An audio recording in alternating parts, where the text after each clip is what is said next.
రష్యాలోని కోడిగుడ్లు చూడండి బ్రౌన్ కలర్‌లో ఉన్నాయి. ఈరోజు కోడిగుడ్లు అన్నము ఒకే దాంట్లో ఉడకేస్తామని చూస్తే అన్నమైతే ఉడికింది కానీ కోడిగుడ్లయితే అస్సలు ఉడకలేదు. వేరే దాంట్లో అయితే ఉడకేశాను.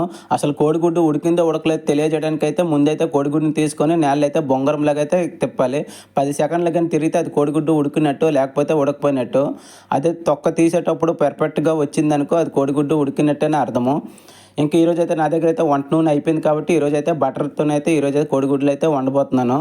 అసలు నాకు నీసు ఏ వారాలతోని సంబంధం ఉండదు. అవన్నీ ఇంటి దగ్గర ఉండేటప్పుడే పాలించాను. ఒకసారి బయటకొచ్చేసరికయితే నాకు సోమవారం, శనివారం అలాగేం లేదు. ఎప్పుడైనా తినేస్తాను నీసు. అసలు కోడిగుడ్డు నీసా, నీసు కాదా అనేసి కామెంట్స్ చేసి చెప్పండి. ముందుగైతే ఉల్లిపాయలేగిన తర్వాత టమాటాలేసి, టమాటాల తర్వాత కోడిగుడ్లు ఏసేయడమేను అంతేనే కర్రీ. ఇంకా కోడిగుడ్లతో అయితే రైస్ అయితే చాలా బావుంటది. నా దగ్గరైతే రైస్ అయితే చెలిపినాయి కాబట్టి ఈరోజైతే చపాతీలతో అయితే తింటున్నాను. ఇంకా టేస్ట్ విషయం వచ్చేసరికైతే పర్వాలేదు బాగుంది. ఎక్సలెంటు.